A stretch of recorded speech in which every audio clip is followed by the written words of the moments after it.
Well, team building there's different types. I mean, at one point they were doing, the rock climbing and, really aggressive physical activities. But that's changed, people got a little tired of that. They still do it. But what we do is we trick them into having a great time. They don't expect it. They come in with these faces and, like, oh, geez, they've been in meetings all day and we're going to completely switch around what they're doing. And there's different goals. Sometimes people want people to just work together, have different departments get to know each other, have a chance to really just kind of, relax for a day, but still do something constructive. So we create different events for them where they're working together and bonding and creating products that are all fun. And there's nothing actually physical. It's they're doing it. We did, a show recently where they were rewriting, they went and saw Love, the Beatles, Cirque du Soleil show. So we had them all rewriting lyrics to the Beatles songs and performing it and, creative fun things like that. We also do a lot where they'll give us specific goals, like they have to get this information to their people. They want them to know it by the end of the day. But if someone just sits there and tells them, they're not going to learn it as quickly as if I make a game show about it, or where they're winning prizes. Suddenly, everybody's paying attention, everybody's focused. So whatever their goals are, we have different ideas of how to create a team building event for them that really accomplishes what they're looking for. Short attention span, yes. Never have the same thing going on for a long time. I don't want anybody to be sitting there going, oh, I know what's going to happen next. That's my whole idea behind entertaining, especially corporate people. You have people who've seen everything, so they can't know what's happening from one step to the next. We have to keep them surprised.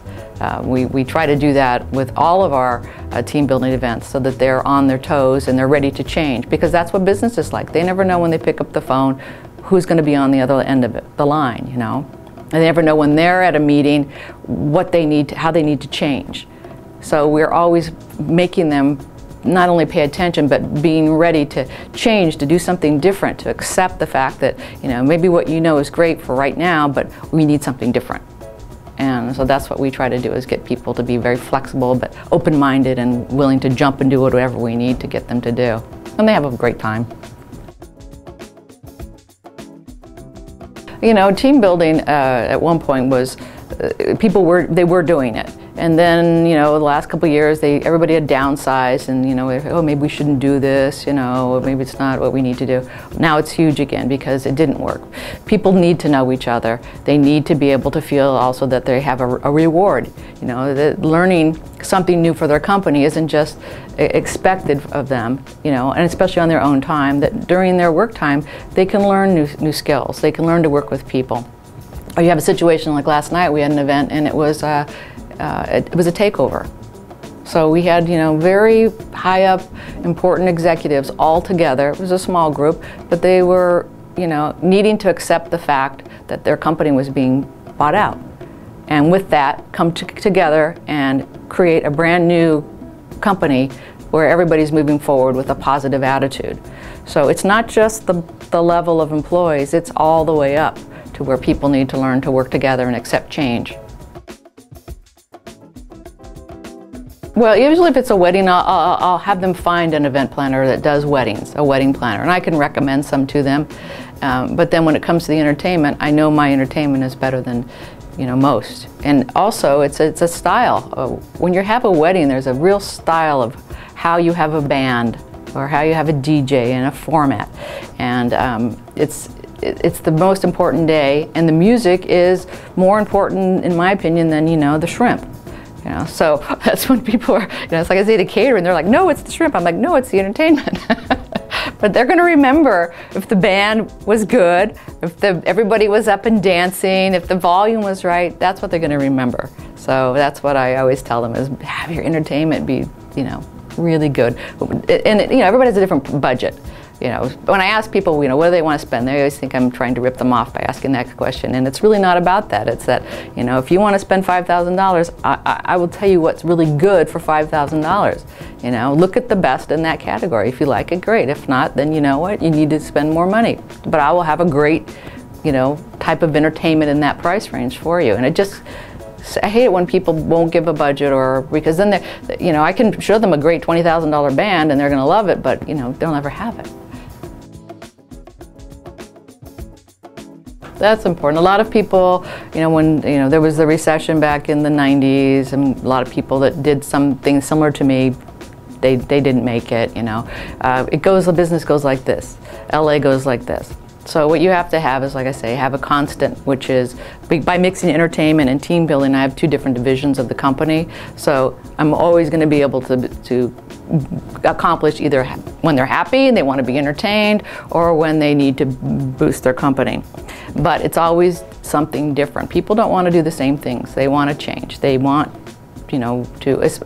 actually, a good thing is once I start something new, in a little while, I'll see other people are doing it. And right about then is when I realize I need to have another thing new.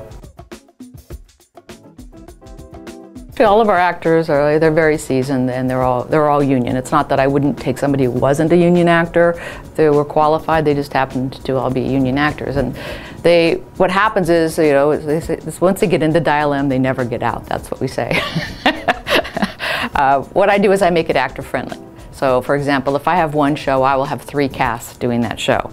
And that's specifically so that everybody, and a lot of them have 2 casts, but it's specifically so if you get booked and you're on a film, someone can cover for you. It's not just about when my busy season is, it's about keeping the actors involved in my company. I don't want to retrain people unless I have to. So if you get a job, and I have a guy right now who just got on the Peter Pan show, and he's going to be gone for 4 to 6 months. He's great. He'll have a job when he comes back. I have another guy that will cover for him. So I work so that I keep my people. I have some people that have been working with me 20, 24 years. They're all still part of it. It's hard to get out of Dial M. You have to really do something that is inappropriate, and then you get the boot. But once you're in, you're in. and I don't even have auditions anymore. When I first started, I did. I had an audition for 200 people. I hired 20 people, and I ended up keeping 6. So it's a tough business to get into here, because what I expect from the actors is to trust them. I expect them to be able to stand up and speak, and put them in with anybody from a CEO to somebody who's just maybe it's a birthday party. They need to be able to be versed in how to deal with people, different types of people, and then remember what their job is as an actor. So it's a big training process. We do like the casino parties, we do all the bands, all the musicians. I mean, we do every type of entertainment. So that's what we do. And with that, when you get something, it's not us finding somebody and sending it to you. They've been checked. We've even a look-alike. It's not the look-alike from just their website. They had to come out and meet me. I had to see them. I have to talk to them, because that's, I think anybody can go Google, tarot reader, and find one, but, or face painter, little things, it's like, but until you've met them, you've gotten to know them, you know that they're trustworthy, that they're going to represent my business well. That's it. It's my name on this business. So that's what happens, is you get somebody who I've already checked. Besides being, insured and all that, but, we pre-qualify everybody. And it's, important to me that if you have someone at your house, I know they're trustworthy. I've worked with them before. If you're a new entertainer working for me, I will be at probably your first few gigs. I will make sure I come out, watch you, and give you some notes, until you're doing exactly everything the way that I want. So that's kind of, one of the packages of coming to Dial M. There's other people that do, parties and events, and they're my friends.